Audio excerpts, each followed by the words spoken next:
एक औरत जिसकी उम्र लगभग 28 से 30, कद 5 फुट 4 इंच, रंग गेहुआ, नीली जीन्स और पीच रंग का टॉप, ब्राउन सैंडल, बाएं हाथ में जेप्सन घड़ी और दाएं हाथ में सोने की अंगूठी पहने गोरेगांव पूर्व आरे के नजदीक मृत पाई गई है।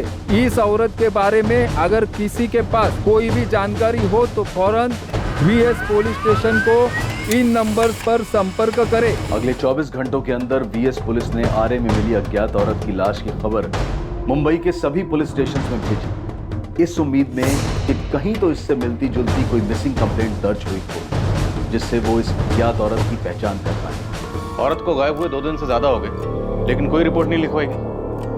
कुलकर्णी, आरे के आसपास पता की, शायद कोई औरत गायब हुआ रिपोर्ट ना लिखवाई गई। खबरियों को काम पर लगाया सर, पर अभी तक उनसे भी कोई इन्फॉर्मेशन नहीं आई है और ना ही सामने से कोई मिसिंग होने की बात आई। तो हो सकता है ये औरत मुंबई की ना हो, ये किसी दूसरे शहर से मुंबई में आई। हो सकता है सर, क्योंकि पोस्टमार्टम रिपोर्ट के हिसाब से इस औरत का मर्डर 4 सितंबर की सुबह 4 से 6 के बीच हुआ है। वेस्टर्न एक्सप्रेस हाईवे से जो सर्विस रोड उतरता है आरे की तरफ, जहाँ इसकी लाश हुई, वो ज्यादा अंदर भी नहीं है। पॉसिबिलिटी है कि इसकी अर्ली मॉर्निंग की फ्लाइट हो, बॉयफ्रेंड या हस्बैंड साथ में हो, उसी ने इसको रास्ते में मार डाला, चेहरा बिगाड़ के फेंक दिया ताकि बॉडी की पहचान ना हो सके। अगर ऐसा है तो फिर इसने अपनी फ्लाइट मिस की होगी।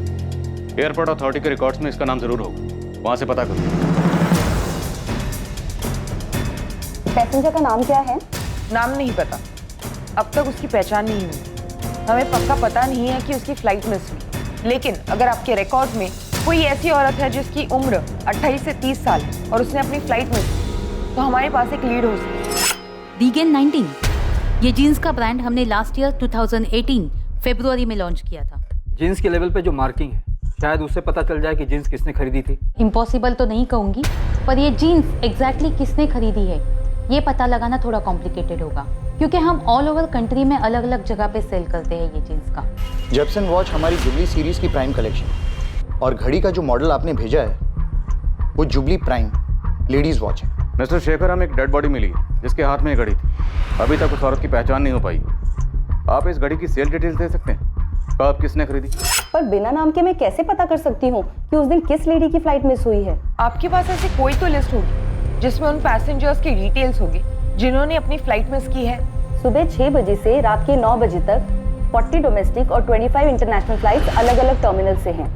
अगर उस लेडी ने पहले ही चेक इन कर लिया होगा तो इनमें और भी एयरलाइंस जुड़ जाएंगी, और अगर हर एयरलाइन से मैंने लिस्ट भी मंगवा ली तब भी ये पता कर पाना मुश्किल है कि उस दिन किस लेडी की फ्लाइट मिस हुई है। लेकिन जो लॉट बनते हैं उसके स्टॉक की डिटेल तो होगी ना, कि आपने वो स्टॉक कहाँ डिस्ट्रीब्यूट किए और उन लोगों ने आगे किन्हें बेचे। अगर ये लेवल और इसके डिटेल से आप पता लगा पाए कि ये कब मैन्युफैक्चर हुई थी और किस डिस्ट्रीब्यूटर को बेची गई, तो शायद हम भी ये पता लगा पाए कि ये जीन्स किसने खरीदी। लेकिन सर उसके लिए मुझे बैकडेट जाके सभी आउटलेट्स के स्टॉक डिटेल्स, सेल, परचेज सब चेक करना पड़ेगा, उसके बाद ही पता पड़ेगा। मिस्टर शेखर, ये इन्फॉर्मेशन बहुत ज़रूरी है इस केस को सॉल्व करने के लिए, उस औरत की पहचान के लिए कि वो औरत कौन थी और किसी ने उसे इतनी बेरहमी से क्यों मार डाला। पर तुम मेरी भी तो मजबूरी समझो। It's a high pressure job, यहाँ वर्क का इतना प्रेशर है, स्टाफ ओवरवर्क्ड है। मैं सिर्फ इतना कहूँगी कि कोशिश कर सकती हूँ। आप मुझे वो लेबल मेल कर दीजिए, मैं ट्राई करती हूँ। ओके सर, मैं ट्राई करता हूँ, लेकिन थोड़ा टाइम लगेगा। हम इस बॉडी को ज़्यादा से ज़्यादा 1 हफ्ते तक प्रिजर्व कर सकते हैं, क्योंकि ये बॉडी ऑलरेडी सड़ना शुरू हो चुकी है। बस डॉक्टर कुछ दिन और, जल्दी हमें इसके बारे में कोई लीड मिल ही जाएगी। ये अंगूठी सोने की नहीं पीतल की है सर। सोना या पीतल में कोई फर्क नहीं पड़ता सर, असली कीमत इस स्टोन की है। ये स्टोन काफी कीमती है। कौन सा स्टोन है ये? इसे पुखराज कहते हैं और इसे इस उंगली में, तर्जनी में, इंडेक्स फिंगर में पहना जाता है। हाँ, लाश की उसी उंगली में ये अंगूठी। आप बता रहे थे बहुत कीमती होता है। कई लोगों का मानना है कि धन वृद्धि, मतलब काम अच्छा चले, लक के लिए, सुख समृद्धि के लिए, या जिन औरतों को बच्चा नहीं होता है वो संतान प्राप्ति के लिए भी ये अंगूठी पहनते हैं। इस अंगूठी से पहनने वाले के बारे में कुछ पता चल सकता है? पहनने वाला कौन होगा, कहाँ का रहने वाला होगा? कौन का तो पता नहीं, लेकिन शायद ये उत्तर भारतीय हो सकती है। उत्तर भारत, नॉर्थ इंडिया, वो तो काफी बड़ा है, कई स्टेट्स है उसमें। नॉर्थ इंडिया क्यों? इस स्टोन की कटिंग और डिजाइन उस तरफ के लोग पसंद करते हैं, जैसे कि दक्षिण भारत, महाराष्ट्र में अलग तरह की डिजाइन और कटिंग्स लोग पसंद करते हैं, और इसे देखकर कहा जा सकता है कि ये नॉर्थ इंडियन डिजाइन की है। अंगूठी से और कुछ पता चल सकता है? किस ज्वेलर ने बनाई, कोई कोड वगैरह, खरीदने या बेचने वाले के बारे में कुछ? नहीं सर, ऐसा कुछ नहीं। गोल्ड रिंग होती तो कोड होता, ये तो सिंपल प्लेन अंगूठी है सर। उस अनजान औरत की डेड बॉडी की फोटो, उससे जुड़ी हर जानकारी उत्तर भारत के हर छोटे बड़े शहर में भेजी गई। स्थानीय लोकल नेटवर्क को भी डेड बॉडी से जुड़ी तमाम जानकारियां दी गई, इस उम्मीद में कि शायद कहीं कोई मिसिंग कंप्लेंट दर्ज हुई हो जो इस औरत से मैच करती और डेड बॉडी की पहचान पर अटके हुए इस केस की तहकीकात को आगे बढ़ने में मददगार साबित हो। सर, हमने खबरियों को काम पर लगाया है। गोविंद ने भी अपनी पूरी टीम को वेस्टर्न सबब के सारे होटलों में चेक करने के लिए भेजा, पर प्रॉब्लम ये है कि बॉडी का चेहरा ही नहीं। चेहरा नहीं है, लेकिन बॉडी की बाकी चीज़ें तो, कपड़े, घड़ी, अंगूठी, सैंडल, ये सब। हो सकता है विक्टिम मुंबई में कहीं बाहर से आई हो, तो किसी न किसी होटल में चेक इन किया होगा, उस होटल के सीसीटीवी में कैप्चर जरूर हुई होगी। सर, हमने सब जगह देखा, पर ऐसा भी कुछ दिखाई नहीं दिया। कुलकर्णी, कहीं हम गलत ट्रैक पे तो नहीं? विक्टिम मुंबई की हो, मिसिंग हो, और मिसिंग कंप्लेंट लिखवाई नहीं गई, और उसके हस्बैंड या बॉयफ्रेंड ने अपना पीछा छुड़ाने के लिए उसको मार दिया, और चेहरा इसलिए बिगाड़ा गया ताकि पहचान ना हो सके। सर, फिलहाल तो हमें बॉडी के बारे में सोचना चाहिए कि क्या कर रहा है। मुर्दा घर वाले कह रहे हैं कि वो बॉडी को ज़्यादा दिन नहीं रहती। मुझे तो लगता है हमें बॉडी को दफना देना चाहिए। जैसे कोई लीड मिलेगी, री इंस्पेक्शन के लिए हम बॉडी वापस निकाल सकते हैं। North India, Lucknow, Jepson jubilee prime watch से एक इंफॉर्मेशन आई है। 17 अप्रैल 2019 को लखनऊ के एक आउटलेट से सेम मॉडल की घड़ी खरीदी गई थी। ये उसका बिल है। बिल में खरीदने वाले की सारी डिटेल्स हैं। राकेश अग्रवाल, खरीदार का फोन नंबर भी है 444939। राकेश अग्रवाल।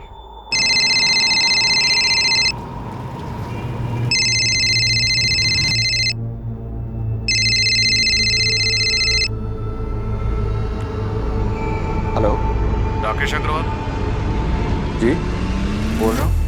आप कौन? मैं मुंबई पुलिस से पीआई संजय कुमार बोल रहा हूँ। जी कहिए सर। राकेश जी, आपने 17 अप्रैल 2019 को एसके मॉल में जेपसन वॉच के आउटलेट से जेपसन जुबली प्राइम वॉच खरीदी थी। हाँ तो आप बता सकते हैं वो घड़ी आपने किसके लिए खरीदी थी? आप ये क्यों पूछ रहे हैं? आखिर बात क्या है? क्योंकि वैसी ही सेम घड़ी हमें मुंबई में एक औरत की डेड बॉडी पे मिली है। उसका मर्डर 4 सितंबर को हुआ। हाँ तो सर मिली होगी, इससे मेरा क्या लेना देना? देखिए सर, वैसे पूरी दुनिया में एकलौती घड़ी तो नहीं बनी होगी ना। हम लखनऊ पुलिस से कांटेक्ट कर चुके हैं, वो बहुत जल्द आपके एड्रेस पर पहुंच रही होगी। ये क्या बकवास है सर? अब वैसी ही घड़ी किसी डेड बॉडी पर मिली है तो इसमें मेरा क्या कसूर है? मतलब उसके लिए आप मुझे परेशान करेंगे? हम सिर्फ ये जानना चाहते हैं कि वो घड़ी आपने किसके लिए खरीदी थी? सर मैंने अपनी वाइफ के लिए खरीदी थी। ये उसका बर्थडे गिफ्ट है। 20 अप्रैल को उसका बर्थडे होता है, तो इसलिए मैंने 17 अप्रैल को खरीदा था। क्या नाम है आपकी वाइफ का, और इस वक्त कहाँ है? प्रिया अग्रवाल। वो किचन में है और मेरा लंच पैक कर रही है।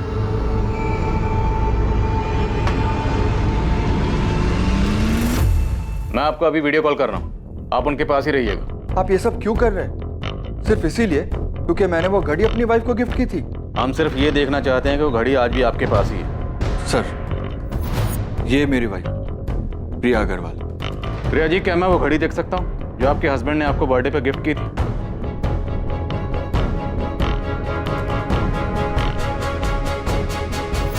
इतना काफी है या और कुछ देखना है आपको, जिससे आपको और तसल्ली हो जाए?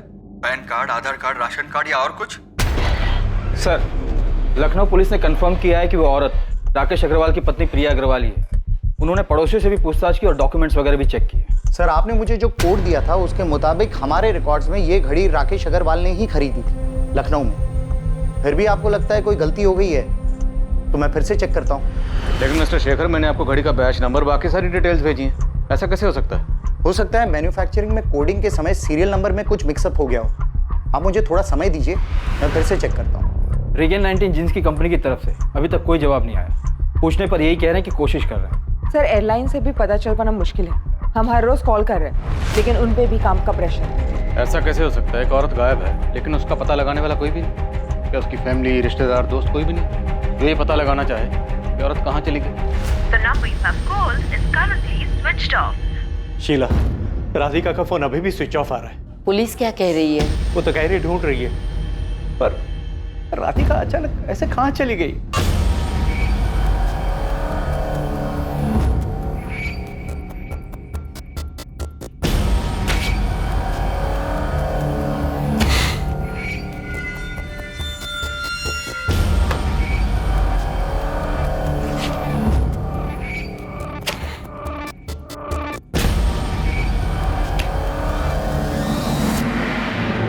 12 दिनों की कोशिश और मेहनत के बावजूद आरे के जंगल में मिली अनजान औरत की लाश को बिना नाम दफनाना पड़ा, क्योंकि पुलिस अब तक उसकी पहचान ढूंढने में नाकामयाब रही। दूसरी तरफ एक दूसरे एरिया की पुलिस को भी एक औरत की अज्ञात लाश मिली थी। इस लाश की भी पहचान नहीं हो पाई और उसे भी दफनाया जा रहा था, और इसकी जानकारी बीएस पुलिस स्टेशन को नहीं थी। पर अब एक स्पष्ट जानकारी बीएस पुलिस को मिलने जा रही थी उस मर्डर की जो शायद किया जा चुका था।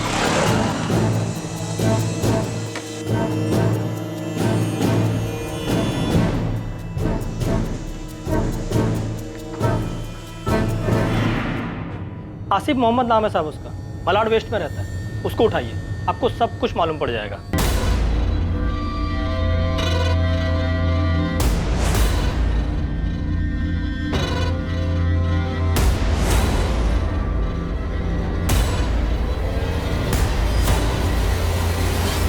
आसिफ मोहम्मद, किसी का मर्डर किया इसने? अपनी बीवी मरियम मोहम्मद का। सस्पेंस मत बढ़ा गोविंद, साफ साफ बोल। साहब, इसकी बीवी 3 सितंबर से गायब है। मतलब ये कि वो अपन लोगों को एड़ा बना रहा है। आरे में जो औरत का डेड बॉडी मिला है ना, उसका हुलिया इसी ने चेंज किया, ताकि पुलिस को लगे कि ये किसी अच्छे घर की औरत है और पुलिस का ध्यान इस आसिफ पे जाए ही नहीं। चल, आसिफ मोहम्मद का एड्रेस है, देखते हैं इतना सही है तेरा टिप।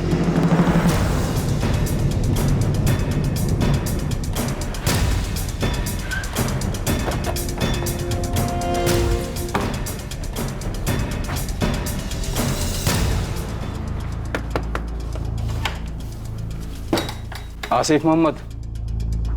मैं ही हूँ साहब। क्या हुआ? तेरी बीवी मरियम मोहम्मद कहाँ है?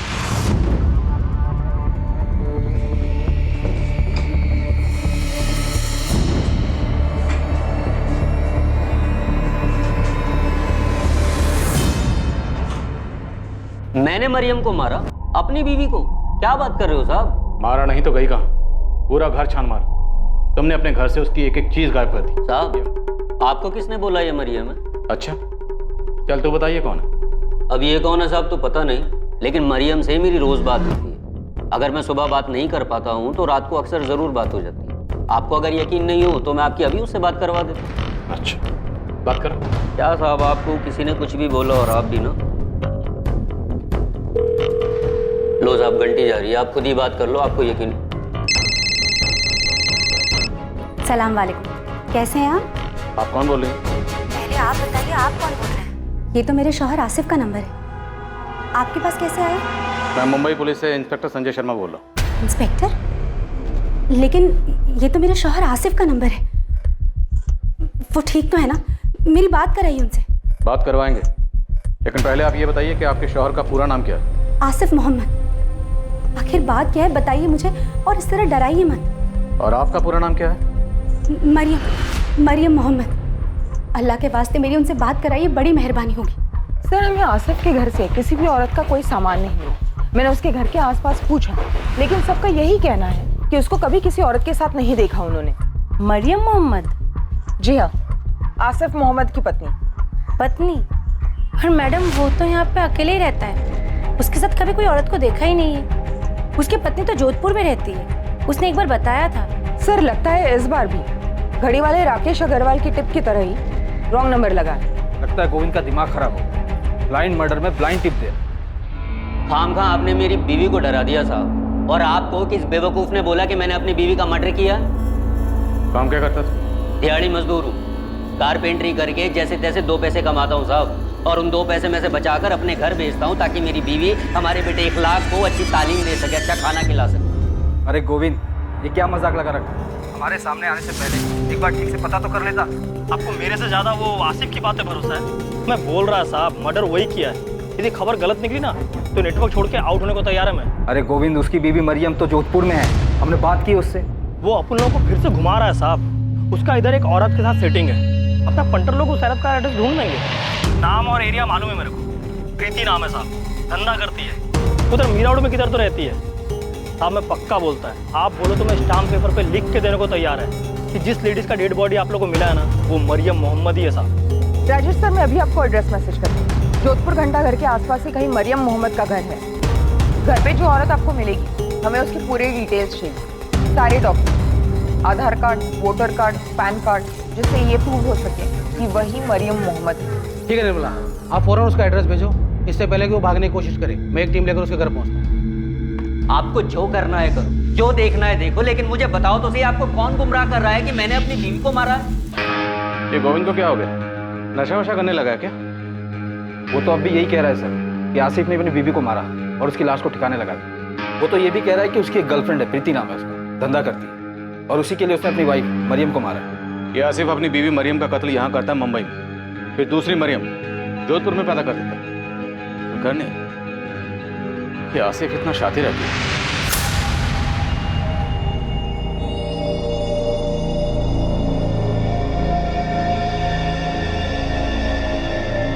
ये क्या नाटक चल रहा है साहब? पहले मुंबई पुलिस आसिफ के नंबर से मुझे फोन करती है और अब आप लोग आकर दुनिया भर के सवाल जवाब कर रहे हैं। मैंने कहा ना कि मैं ही मरियम मोहम्मद हूँ और ये मेरा और आसिफ का बेटा इकलाक मोहम्मद है। तो आपके पास आपका कोई आधार कार्ड या वोटर आईडी तो होगा, दिखाइए। क्यों दिखाऊं?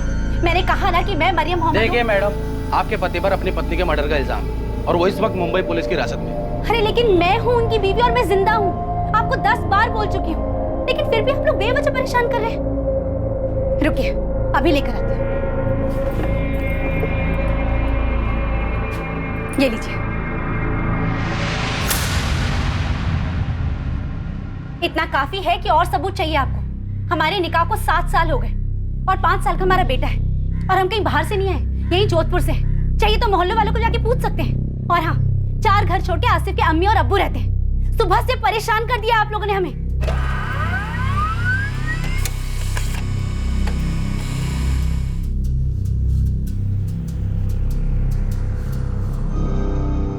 सॉलिड झोल किया सब आसिफ ने?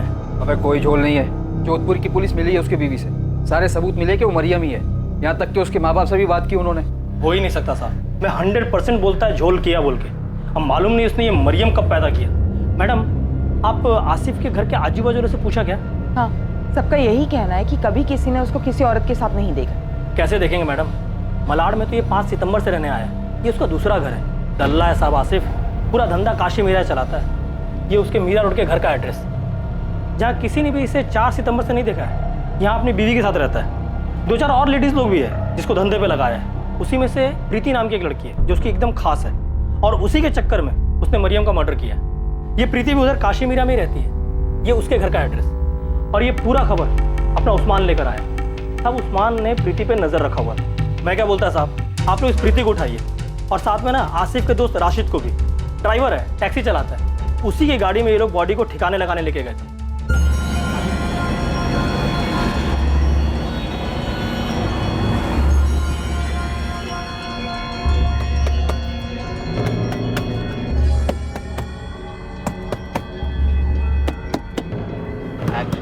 आसिफ, डिग्गी में से आवाज आ रही है। अबे तूने गला तो ठीक से दबाया था ना?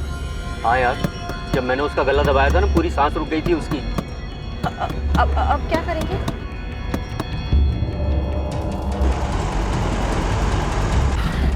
राशिद तो एक काम कर, गाड़ी ना यहाँ से अंदर दबा ले, झाड़ी के अंदर ले ले। आगे पुलिस की चेकिंग मिल गई ना तो खाम में प्रॉब्लम हो जाएगी यार। ठीक है भाई।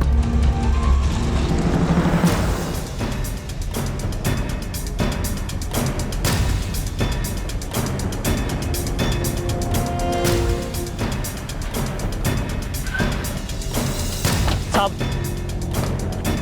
ये है, ये राशिद का घर।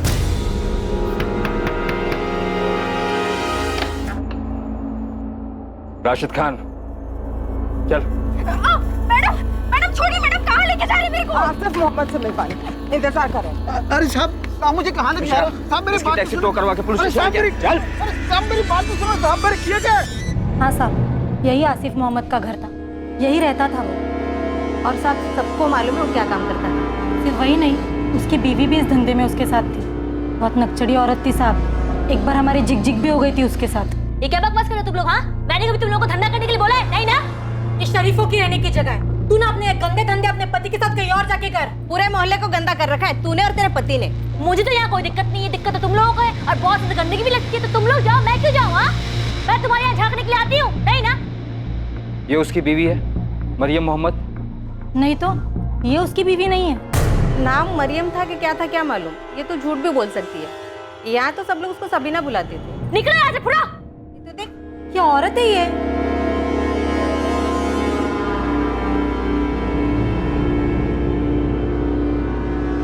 सबीना, आप लोगों में से किसी के पास सबीना की फोटो है? सब बात तो सुनो साहब, सब बात तो सुनो।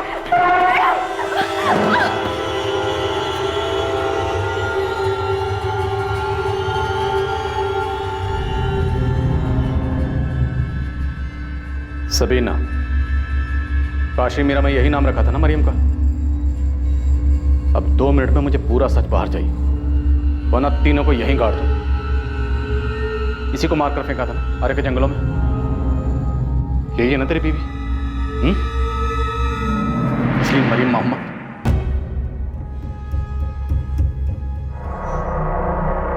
हाँ साहब, हमने यहीं से मारा है, लेकिन ये मरियम नहीं है, सबीना है। मरियम तो मेरी पहली बीवी का नाम है, जोधपुर में रहती है। आपकी बात कराई थी ना मैंने फ़ोन पे। वे सबीना कौन है? सबीना कुरैशी, ये भी धंधा करती थी साहब। मैं दिल्ली में मिला था। मैं दिल्ली में 4 साल से काम कर रहा था साहब, वहीं 2 साल पहले इससे मिला था। ये लो, इस एड्रेस पे जाना है। और ये कैसे कपड़े पहन रखे हैं तुम लोगों ने? अरे थोड़े ढंग के कपड़े पहन के जाना, बड़े लोग हैं, समझ गई? और सुनो, जो बोले चुपचाप कर देना, खुश करके आना। बहुत मोटी पार्टी है, रेगुलर क्लाइंट बनाना है उन्हें। जी मैडम। अच्छा एक बात और, होटल के रिसेप्शन पे जाके ना खुद को गेस्ट बताना। क्या बताओगी? गेस्ट। और अंग्रेजी में बोलना।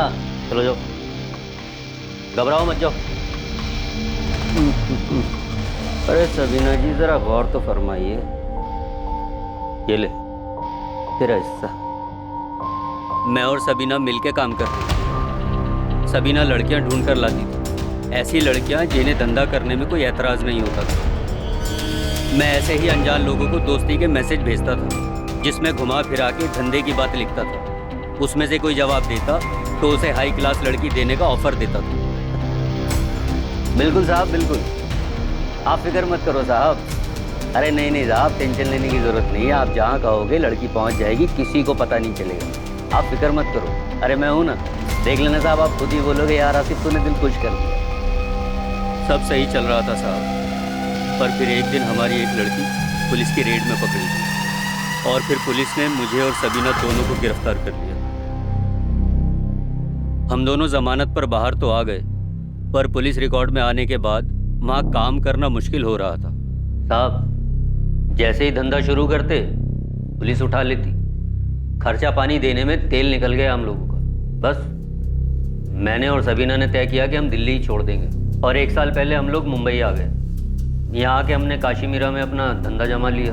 ओए, तेरे धंधे पानी में हमें कोई इंटरेस्ट नहीं, सीधा मुद्दे पे है, वरना तेल निकाल देंगे मार मार के तेरा। सर वही तो बता रहा हूँ मैं आपको। यहाँ ये प्रीति है ना, ये सामने से चल कर आई, पहले से इस धंधे में थी। मुझे सिखाएगा? आसिफ कल पैदा नहीं हुई मैं, समझा? एक तो प्रीति सामने से खुद चल के आई है, ऊपर से पूरे हफ्ते में 2 ग्राहक के पास भी नहीं गई है। अरे कैसे जाएगी वो, तबीयत ठीक नहीं है उसकी। तबीयत ठीक नहीं है उसकी? तबीयत ठीक नहीं है उसकी? मुझे घुमाएगा तू? मुझे पता नहीं मेरी पीठ पीछे क्या चल रहा है, पता नहीं है मुझे। हाँ ए सबीना, बहुत ज्यादा कर रही है तू, बोल रहा हूँ। मैं ज्यादा कर रही हूँ? तुझे क्या लगा तू कल की आई हुई प्रीति के साथ टाका भिड़ाएगा और मैं चुपचाप बैठी रहूंगी? मरियम नहीं हूँ मैं जो चुपचाप एक कोना पकड़ कर रोने बैठ जाऊँ। साला, चैन से खाना भी दुश्वार कर दिया तूने, जब से बकवास कर रही है तू। आसिफ एक बात ना कान खोलकर सुन ले, अगर तूने कहीं और मुंह मारा ना तो खाना छोड़ उल्टा मैं तुझे खा जाऊंगी, समझा? और हाँ, जाकर ना अपनी प्रीति को बोल दे यहाँ से उसका धंधा बंद, जहाँ से ये वहीं चली जाए। कल से मुझे यहाँ को दिखनी नहीं चाहिए, समझा? ऐसे आंखें फाड़ फाड़ के क्या देख रहा है? जितना बोला उतना कर, चल निकल यहाँ से। मैं सबीना को खुश रख रहा था, माँ मरियम को भी और यहाँ इस प्रीति को भी, लेकिन ये सबीना कुछ सुनने को तैयार ही नहीं थी साहब। खुद किसी की जगह मारकर बैठी थी और अब उसे धर्मपत्नी बनना था। आसिफ की जिंदगी में सारी जगह उसे अकेली को चाहिए थी। सबीना को कैसे मारा और कहाँ मारा? वहीं काशी मीरा वाले घर में, रात के अंधेरे में गला दबा दिया उसने।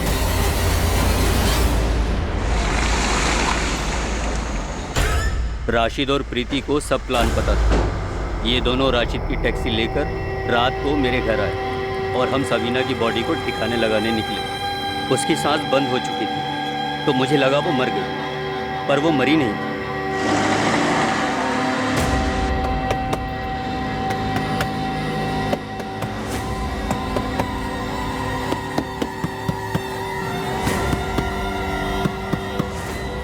हम तीनों उसकी बॉडी चैम्बूर में कचरे के ढेर में फेंकने वाले थे, पर फिर हमें प्लान चेंज करना पड़ा साहब।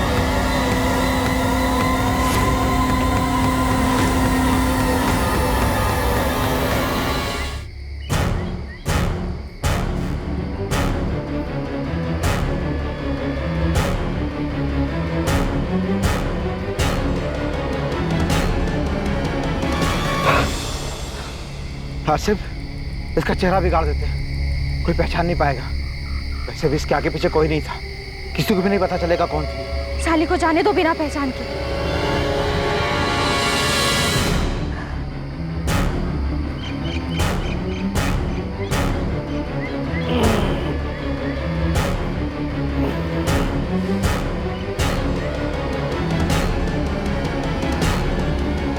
ये घड़ी, अंगूठी, ये सब सबीना की है या पुलिस को गुमराह करने के लिए तुम लोगों ने उसकी बॉडी को पहनाया है? सब साहब सच बोल रहा हूँ, हमने सबीना की बॉडी पर कुछ नहीं डाला।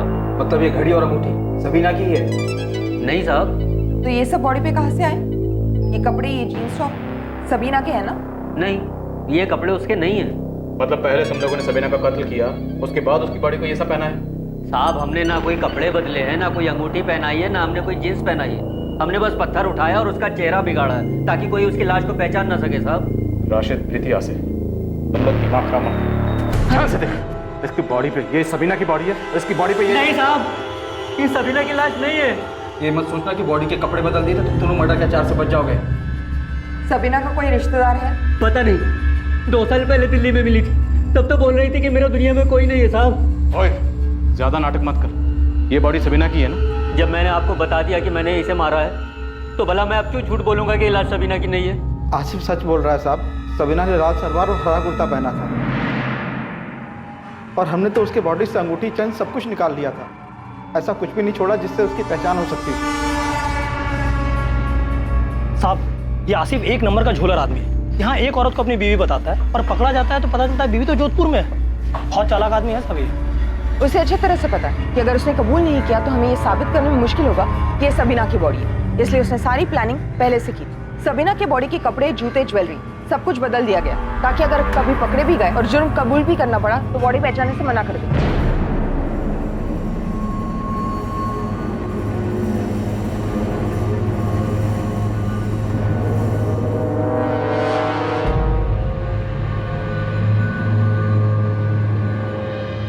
डीएनए टेस्ट का तो सवाल ही नहीं उठता जब वो खुद बोल रहा है कि उसे पता नहीं कि सबीना कहाँ से, उसका परिवार है भी या नहीं। एक और तरीका है इससे सच उगलवाने का, इन तीनों को अलग अलग तोड़।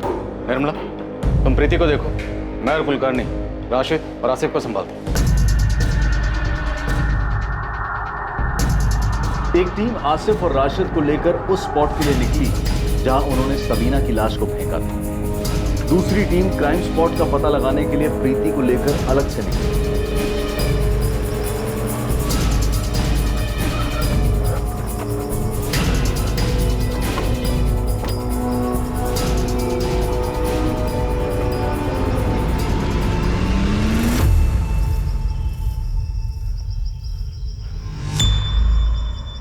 बता, बॉडी कहाँ फेंकी थी और जिस पत्थर से चेहरा बिगाड़ा था वो पत्थर कहाँ था?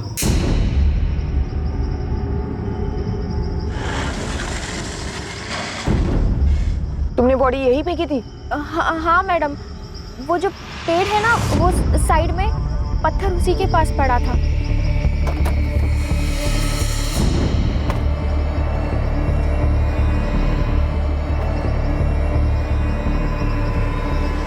मैडम, राशिद ने पत्थर यहाँ से उठाया था।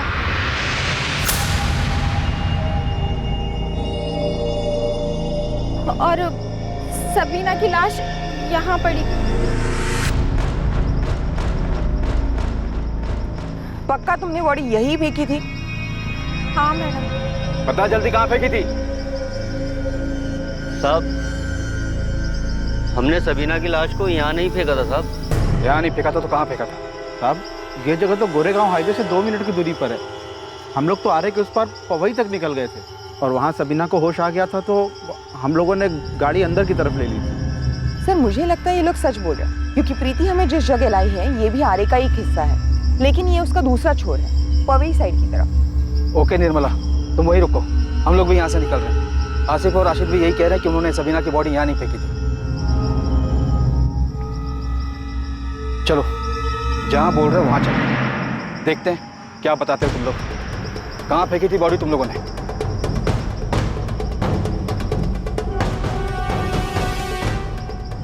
हैरानी की बात यह थी कि आसिफ मोहम्मद और राशिद खान पुलिस को ठीक उसी जगह लेकर गए जहां प्रीति पुलिस की दूसरी टीम को लेकर पहुंची।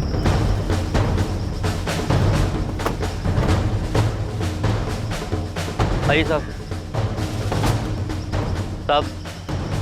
हमने सबीना की लाश को उस पेड़ के पास फेंका था और पत्थर भी वहीं था साहब।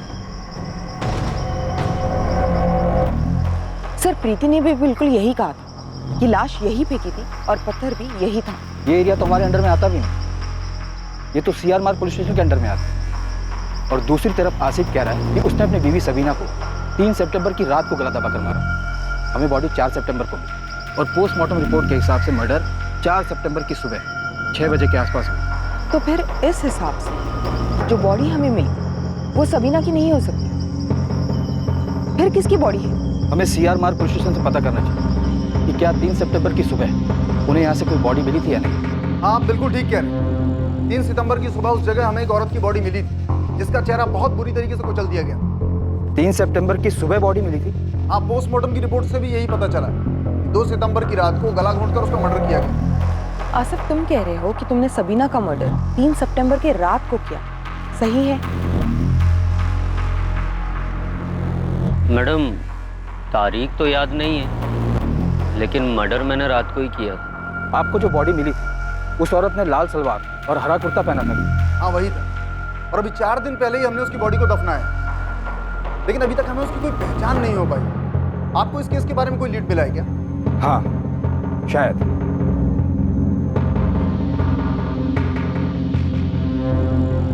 हाँ साहब ये सबीना ही है। ये आसिफ सच बोल रहा है। ये लाल सलवार और ये हरा कुर्ता हमें बॉडी से ही मिले।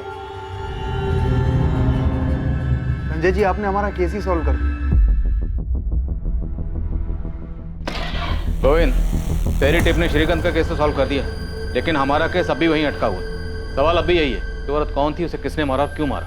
ये तो मेरे को भी समझ में नहीं आ रहा था। पहली बार ऐसा हुआ है कि इतना खोद के निकालने के बाद पता चला कि मर्डर तो हुआ है, पर अपने केस के अलावा दूसरा ही केस सॉल्व हो गया और अपना केस वहीं का वहीं रखड़ रहा है। जैसे आसिफ सबीना को मारकर चुप बैठा था, वैसे कोई है जो इसे मारकर चुप बैठा है और इसे कोई पूछने वाला नहीं। शायद हो सकता है कि पूछने वाला हो और पूछ भी रहा हो, लेकिन उसे जवाब ना मिल रहा। अब तो मेरा यकीन और भी पुख्ता हो चला, ये औरत मुंबई की नहीं थी, ये औरत किसी दूसरे शहर से मुंबई में आई।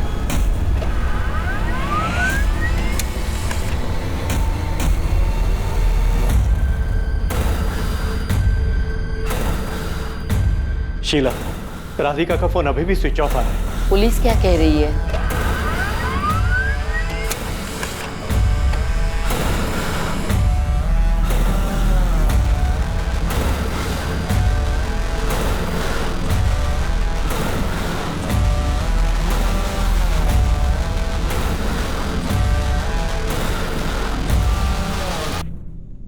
ये नैना सब्रवाल और ये उसका बॉयफ्रेंड आशीष मिश्रा। ये दोनों फोटो चंडीगढ़ पुलिस ने भेजी। सर नैना की डिटेल्स उस डेड बॉडी से मैच करती है जो हमें आरए में मिली। ये दोनों 18 अगस्त से गायब और इन दोनों की फैमिली ने मिसिंग कंप्लेंट भी दर्ज करवाई। ऑनर किलिंग, इज्जत के नाम पर लड़की को मार डाला शायद। सर ये राधिका की उम्र 27 साल, 21 अगस्त से पटना से मिसिंग।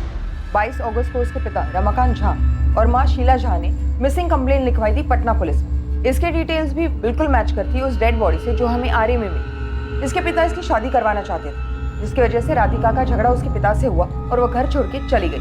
उसके बाद से उसकी कोई खबर नहीं। ये जो डेड बॉडी हमें मिली थी, अगर वो डेड बॉडी नैना सब्रवाल की थी तो फिर उसका बॉयफ्रेंड आशीष कहाँ?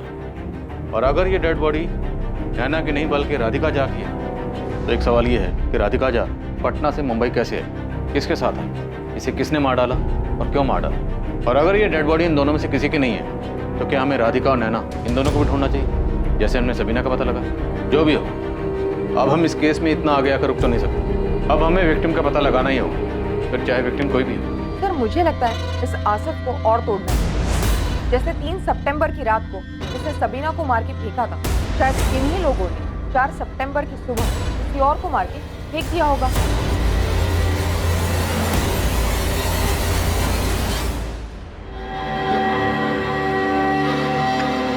राकेश, जो घड़ी तुमने मुझे मेरे बर्थडे पे गिफ्ट की थी, पुलिस फोन करके उस घड़ी के लिए इतने सवाल क्यों कर रही है? तुम क्या कहना चाहती हो प्रिया? तुम्हें लगता है कि वैसी घड़ी मैंने किसी और को भी गिफ्ट की है? की है क्या?